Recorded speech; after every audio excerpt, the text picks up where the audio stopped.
con la segunda clase de hemostasis. Nos enfocamos en la clase pasada en básicamente en definir lo que era hemostasis. Son todos estos mecanismos que ayudan a detener el sangrado, ¿no es cierto?, cuando hay una ruptura o hay una injuria en algún vaso sanguíneo.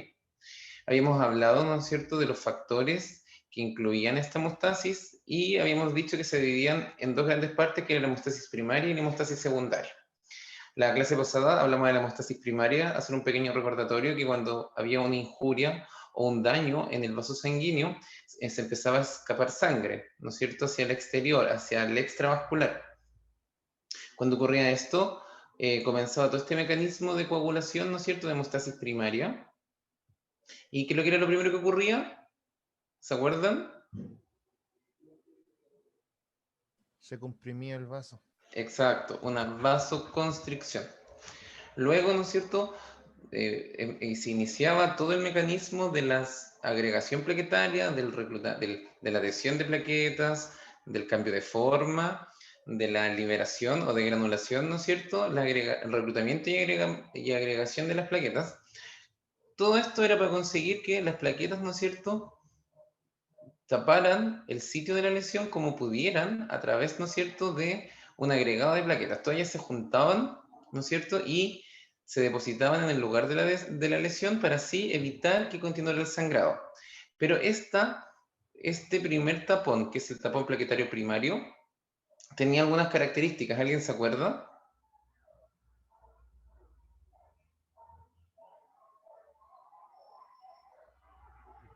¿Alguna característica del tapón plaquetario primario?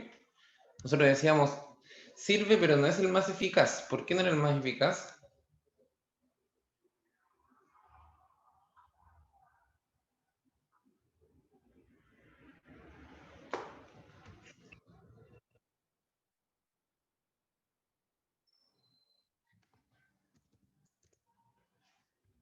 Porque no es el definitivo, exacto. Este tapón plaquetario es, ¿no es cierto?, no es definitivo, es temporal y tiene otra característica importante.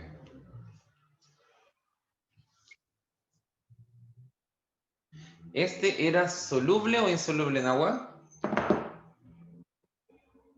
Insoluble. No, era soluble, ¿no es cierto? Este se disolvía con agua, ¿ya? Entonces no era muy eficaz ahí, porque acuérdense el ejemplo cuando se cortaba el dedo, sangraba un ratito, ¿no es cierto?, paraba el sangrado, ahí se formaba el tapón plaquetario primario, pero ¿qué ocurría cuando yo mojaba el dedo en la llave del lavaplatos, por ejemplo, en el lavamanos? Aunque Volvía, volvía a sangrar. ¿cómo? Volvía a sangrar. Volvía a sangrar. ¿Por qué? Porque lo que se formó ahí fue el tapón plaquetario primario, y yo al meter el dedo al agua, lo que hice fue barrer con este tapón, porque este tapón plaquetario es soluble en agua.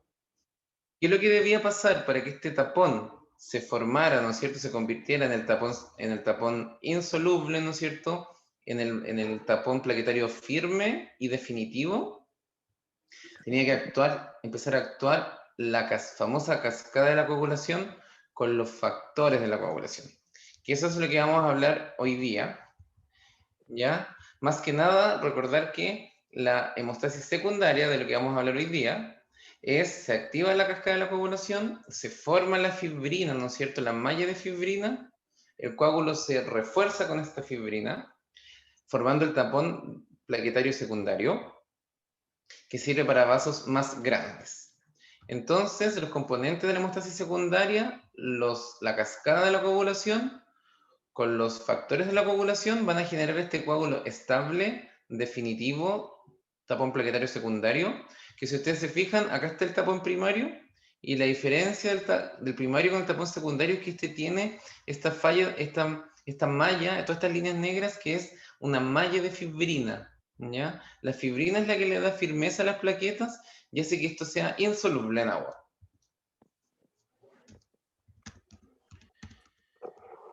Esto lo vimos en la clase pasada. Bueno, un recordatorio de las plaquetas, que las plaquetas son las que inician el proceso de coagulación en la sangre, ¿no es cierto? Tenemos en médula ósea el megacardioblasto, el promegacariocito, megacariocito granular, y tenemos esta célula grandota que es el megacariocito maduro liberador de plaquetas. Recordar que la serie de las plaquetas, a diferencia de la serie roja de los eritrocitos y la serie blanca de los leucocitos, su maduración en médula es al revés. Sus precursores, las células más maduras son pequeñitas y a medida que va madurando se va haciendo grandota, ¿no es cierto? Hasta que tenemos esta célula gigante en médula ósea, que es el megacariocito, que va a ir liberando estos pequeños trozos de su citoplasma que se denominan plaquetas. Y eso lo vimos en la clase pasada. Vimos, ¿no es cierto?, todas las fases de agregación plaquetaria, ¿no es cierto?, cuando se adhiere la plaqueta, después cuando cambian su forma, expresan sus receptores de unión. Vimos, ¿no es cierto?, la fase de granulación, donde se liberaban básicamente ADP y los tromboxanos, ¿no es cierto?, que ellos reclutaban más plaquetas al área, eran potentes agregadores plaquetarios. ¿Y cuando acababa la hemostasis primaria finaliza cuando se genera el tapón plaquetario primario. ¿Y cuando comienza la hemostasis secundaria? Con la cascada de la coagulación y con la formación del tapón plaquetario secundario o definitivo. Entonces, la hemostasis secundaria es la coagulación propiamente tal, ¿ya? Es la formación de fibrina. ¿A través de qué? A través de la activación de la cascada de la coagulación. La fibrina, ¿qué es lo que va a hacer? Va a formar esta malla, ya, de proteínas, ¿no es cierto?, que va a generar un verdadero cemento, ¿no es cierto? Va a hacer como que se amarra las plaquetas, ¿no es cierto?, las deja bien firmes, y la fibrina estabiliza el tapón plaquetario primario.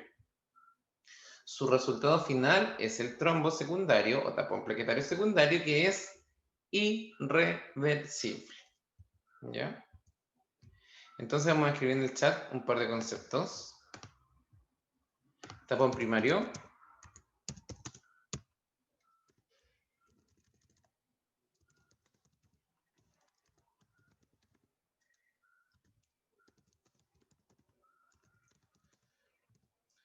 ¿Cuáles son las características del tapón plaquetario primario? Es reversible, es temporal y soluble en agua, ¿no es cierto? Se lo mandé toda a una compañera que me había hecho una consulta. A ver, ahí. ¿Ahora sí? ¿Lo ven todos? Sí, profe. Bien. Y el tapón plaquetario secundario, que se forma, ¿no es cierto?, a través de la cascada de la coagulación, es irreversible,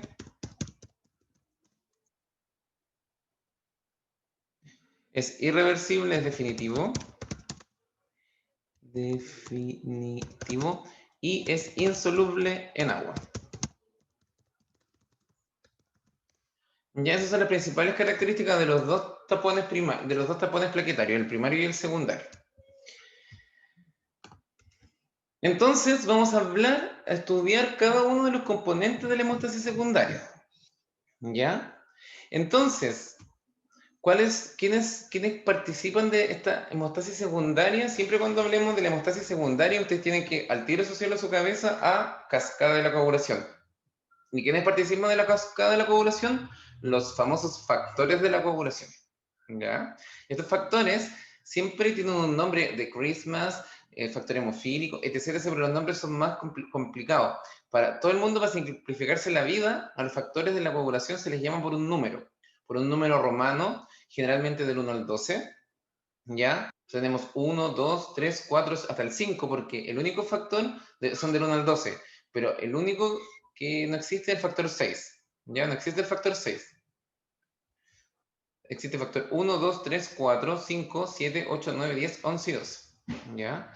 ¿Qué son estos factores de la coagulación? Son proteasas, ¿ya? Que se encuentran en el plasma en muy baja concentración, donde se generan, donde se sintetizan los factores de la coagulación.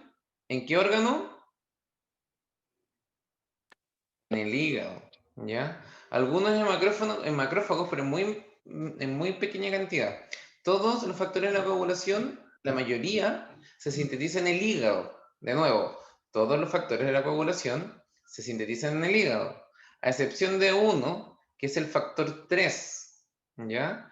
Todo el resto de los factores de la coagulación se sintetizan en el hígado.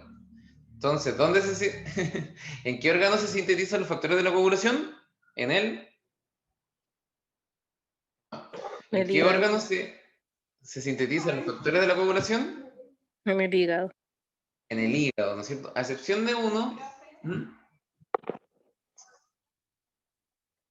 porque los que descubrieron, y por primera vez los que empezaron a descubrir que había estas sustancias que eran factores y que ayudaban a que la sangre se coagulara, que son distintas sustancias químicas o proteínas, no se les ocurrió nombrar uno 6, un factor 6. No existe el 6, pero todo el resto le dieron nombre, las personas que los describieron por primera vez, le dieron un número a cada uno y no consideraron el número 6. ¿Ya? Entonces nunca van a escuchar un factor 6 de la coagulación. Entonces, los factores de la coagulación se generan en el hígado, a excepción del factor 3, o también llamado tromboplastina tisular. Este factor se libera, ¿no es cierto?, a circulación cuando hay daño en los tejidos. Cuando se rompe un vaso sanguíneo, cuando hay un daño tisular, se libera el factor 3. Pero todos los otros se encuentran en el hígado. Ahora, díganme, chicos, ¿cuál ustedes creen que es el... ¿Qué pasa si un animal, un ser humano, cualquier organismo tiene problemas al hígado? Tiene una insuficiencia hepática crónica, tiene una enfermedad, una cirrosis hepática. ¿Qué podría presentar ese animal o esa persona? Dale, vamos.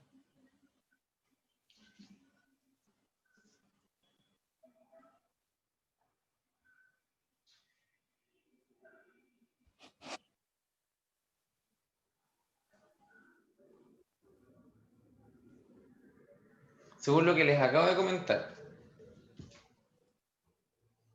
que el hígado es un órgano importante, ¿no es cierto? ¿Qué ocurriría si el hígado está fallando? Ya no produce, por ejemplo, factores de la coagulación. ¿Qué podríamos encontrar en una persona, un animal con cirrosis hepática?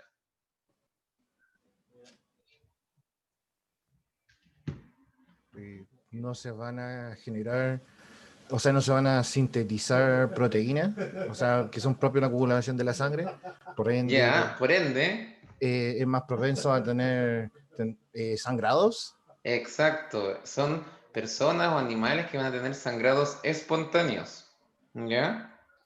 Porque su hígado va a estar deficiente y no va a generar estos factores de la coagulación. Entonces, cuando el hígado ya está muy lastimado, entre todas las otras funciones que tiene el hígado, deja de generar estos factores de la coagulación y los animales y las personas tienen sangrados ya, son profusos. Y son sangrados que tienen, no necesariamente son sangrados que no son después de un trauma, porque después de un atropello, después de algún trauma, ¿no es cierto?, grande, después de una cirugía, es normal que hayan sangrados. Pero cuando hay problemas en la coagulación, un animal, una persona está absolutamente normal y comienza con estos sangrados de manera espontánea. Por ejemplo, cuando fallan los factores de la coagulación, los sangrados son extensos. O sea, estamos hablando hemabdomen, estamos hablando de hemotórax, estamos hablando de hematuria, de orina con sangre, ¿no es cierto? Estamos hablando de hematomas, ¿no es cierto?, subcutáneos. Ya son sangrados bastante considerables.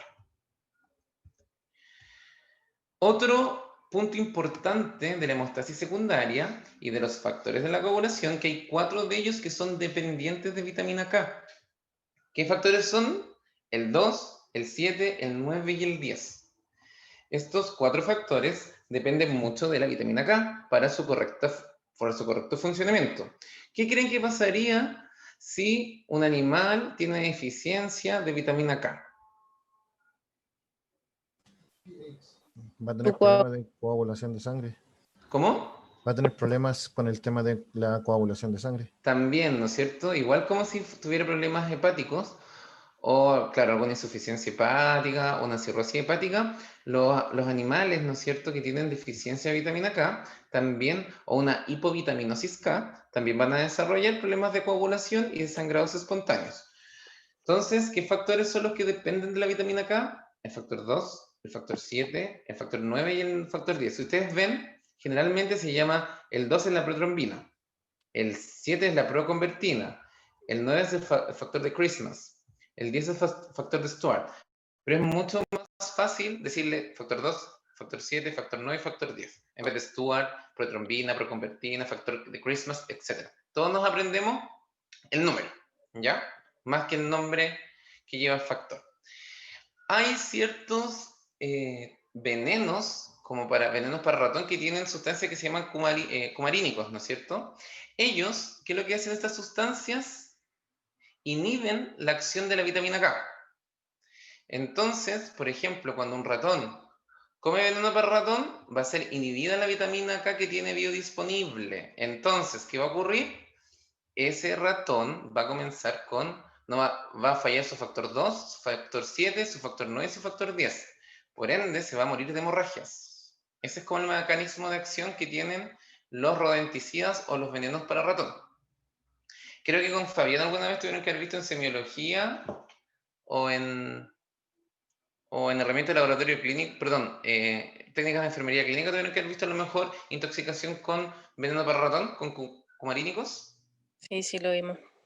Ya, es por esto que generalmente los venenos para ratón tienden a ser bien letales, porque inhiben la vitamina K y van a tener de un momento a otro inhibidos estos 4 factores de la coagulación.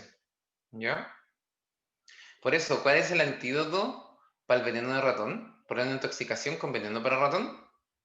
Cavatina o la vitamina K. La vitamina K, ¿no es cierto? Claro, con nombre comercial, pero es la vitamina K, la fitometadiona, ¿no es cierto? Es el antídoto para la intoxicación con veneno para ratón. Entonces, vamos a lo que nos compete. La hemostasis secundaria, ¿ya? Su producto final es la conversión del fibrinógeno a la fibrina. ¿Qué es lo que es el fibrinógeno? Siempre cuando una palabra lleva la terminación geno, significa que da origen a. Entonces, el fibrinógeno va a dar origen a la fibrina, ¿no es cierto?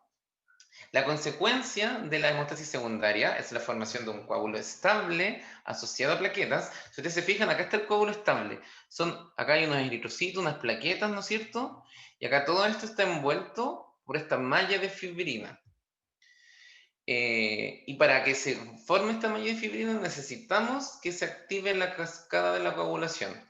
Y de manera didáctica, la cascada de la coagulación se ha dividido en 3 vías. Por un lado tenemos la vía extrínseca, por otro lado tenemos la vía intrínseca y finalmente tenemos la vía común. ¿Hasta ahí alguna duda?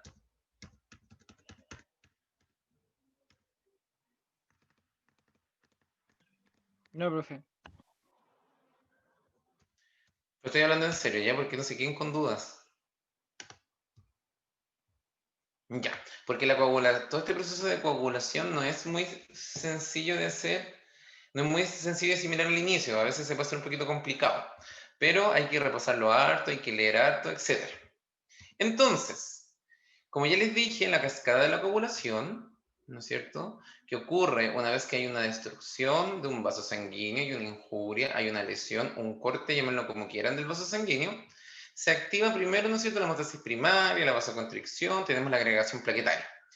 Formamos el tapón plaquetario primario, pero nosotros sabemos que muchas veces ese tapón no es suficiente, necesitamos reforzarlo con una malla de fibrina. ¿Qué es lo que hace entonces el organismo? Se activa la cascada de la coagulación a través de sus 2 vías. Para que ustedes se imaginen esto, para llegar acá a la fibrina, pues son como 2 carreteras que confluyen en una sola. Se puede activar este mecanismo a través de la vía extrínseca, llegando a la vía común, que es el factor 10, o por el otro lado, por la vía intrínseca, llegando también a activar, un poquito más larga la vía intrínseca, pero también su finalidad es activar el factor 10.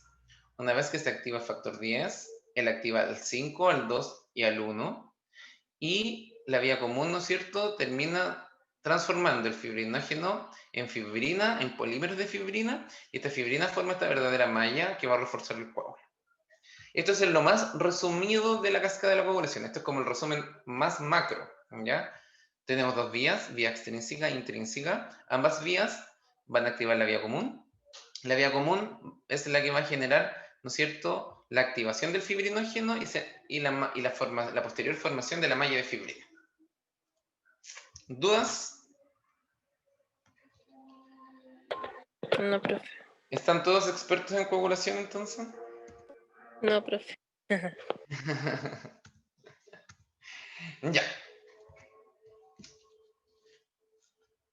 Entonces, vámonos un poquito a hablar de los factores, uno por uno, de los que están involucrados en la cascada de la coagulación. Siempre se habla de que la cascada de la coagulación... Ah, perdón. Ahí sí. Siempre se habla, ¿no es cierto?,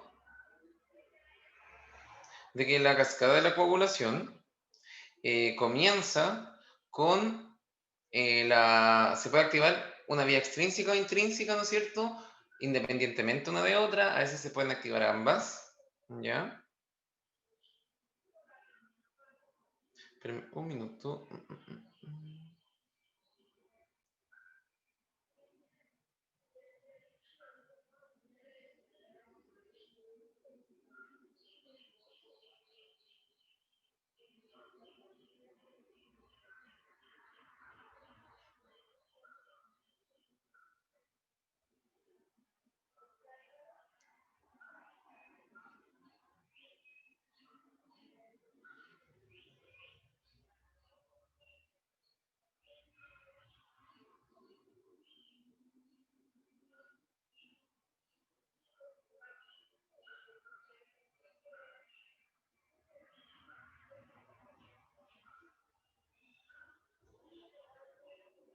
Ya.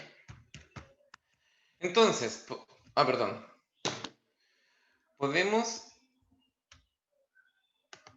¿no es cierto?, comenzar a explicar cómo se activa la cascada de la coagulación. Generalmente pueden ser por ambas vías. Vamos a partir por la extrínseca, que es la más cortita y la más sencilla de explicar.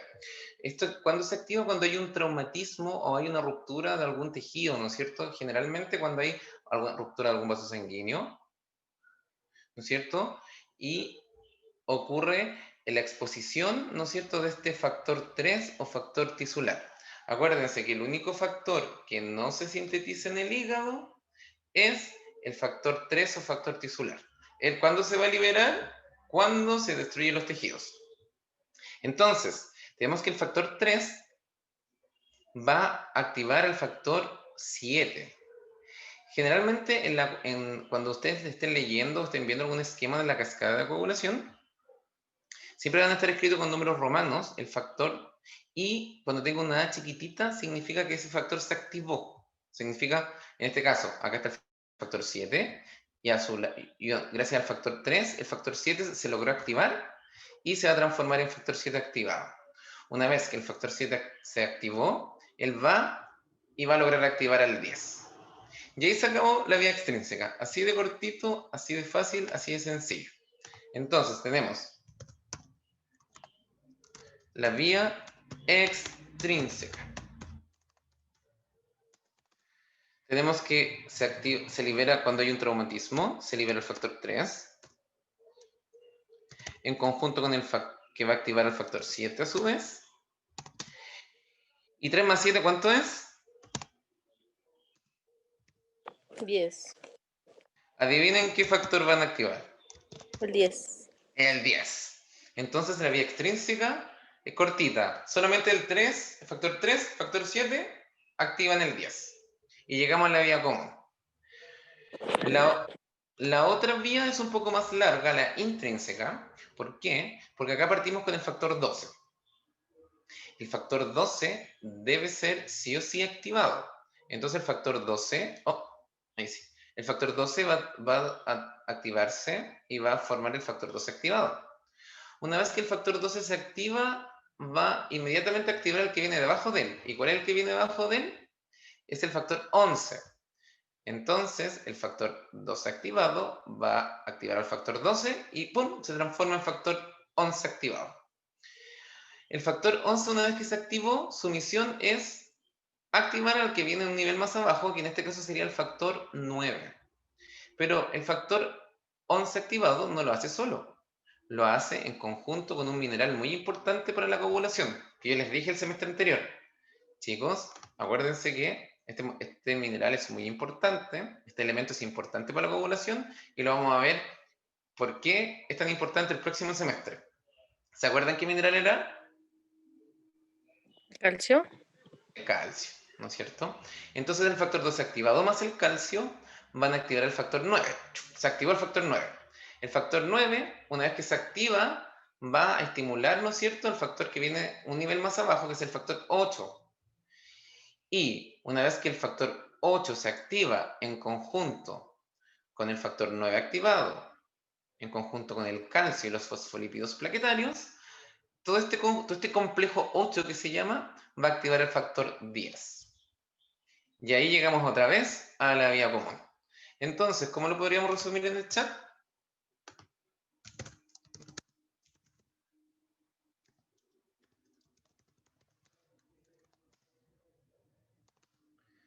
Tenemos el factor 12, va a activar el factor 11. Esto es el resumen.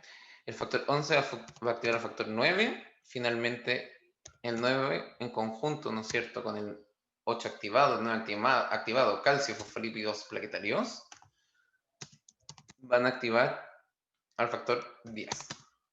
Y otra vez llegamos a la vía común. Siempre el objetivo es llegar a la vía común.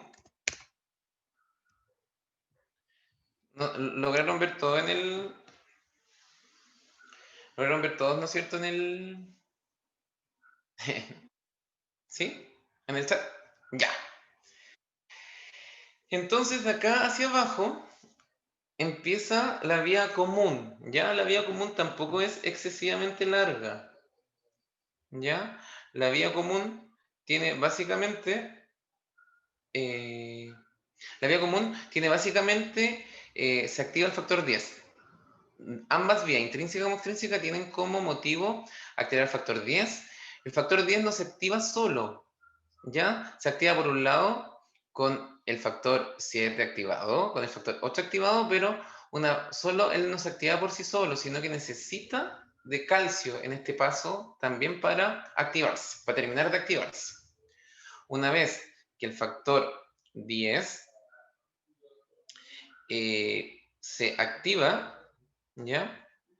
Tenemos, ¿no es cierto?, que hace que la protrombina se transforme en trombina. Todo lo que diga pro, que tenga como prefijo pro, significa que es una sustancia previa, ¿no es cierto?, a la que viene a continuación. Entonces la protrombina va a generar trombina. Una vez que la protrombina se transformó en trombina, la trombina va a transformar el fibrinógeno en fibrina. Ya, entonces, acá se dice que también tenemos el factor 5, el factor 2, la protrombina, y el factor 1, que es el fibrinógeno. Entonces, si pudiéramos resumir en números la vía común, seríamos que tendríamos el factor 10 más el factor 5, el 2 y el 1. ¿Qué es todo esto? Es la vía común. ¿Cuál es el fin de activar la vía común? Esta última parte es lo que me interesa. Que el fibrinógeno se transforme en fibrina y se forme esta malla de polímeros de fibrina que le va a dar firmeza al tapón plaquetario. Resumen de hemostasis. Hay un daño en el endotelio, hay un daño en los vasos sanguíneos. Se activan ambas hemostasis, ¿no es cierto? La primera que van a actuar es la hemostasis primaria. Lo primero que ocurre es una vasoconstricción refleja del vaso dañado y se empiezan a exponer ciertas sustancias trombogénicas, como el colágeno, por ejemplo, y el factor de von Willebrand. ¿Qué es lo que hacía el factor de von Willebrand? ¿Alguien se acuerda?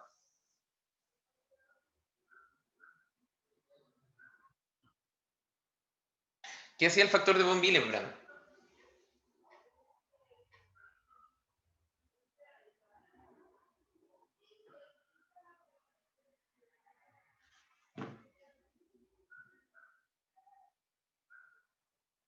El factor de Von Willebrand hacía de puente entre el colágeno expuesto y las plaquetas para que se empezaran a adherir, a cambiar su forma, a secretar sus gránulos, ¿no es cierto?, a reclutar más plaquetas y agregarse, finalmente transformando el tromboplaquetario primario.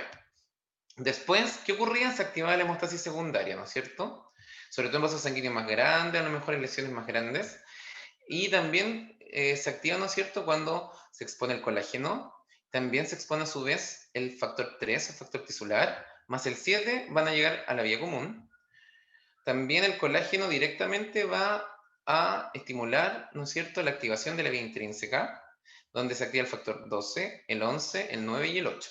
El 8 también va a llegar a activar el factor 10. Una vez que se activa el factor 10, ¿no es cierto?, tenemos que se activa el factor 5, 2 y el 1. El 1 es el fibrinógeno que se transforma en fibrina y se convierte en esta malla, ¿no es cierto?, que como se ve acá, refuerza, amarra todas estas plaquetas, las encementa y genera el tapón plaquetario secundario o tapón definitivo. ¿Ya, chicos? ¿Alguna duda?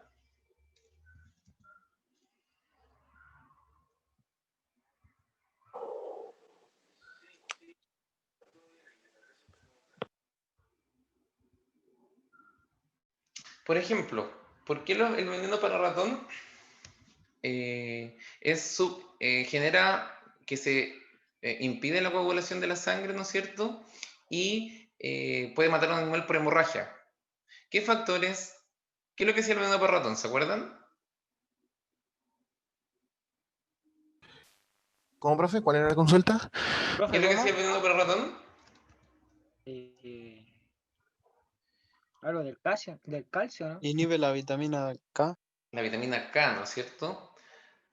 ¿Ya? ¿Y la vitamina, y qué factor de la coagulación era dependiente de vitamina K? ¿Se acuerda alguien?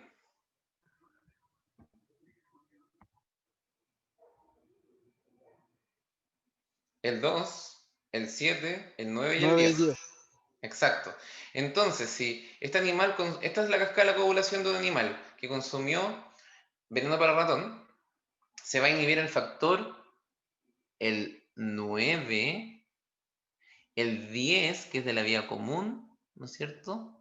El 7, que es de la vía extrínseca, el 9, que es de la vía intrínseca, el 10, ¿no es cierto?, que es de la vía común, y el 2, que es de la vía común. O sea, tú, cuando un animal consume veneno para ratón, se corta la vía intrínseca, la vía extrínseca y al mismo tiempo la vía común. Entonces, por eso no hay coagulación. ¿Ya? Así que es importante, chicos, que lo tengamos en cuenta.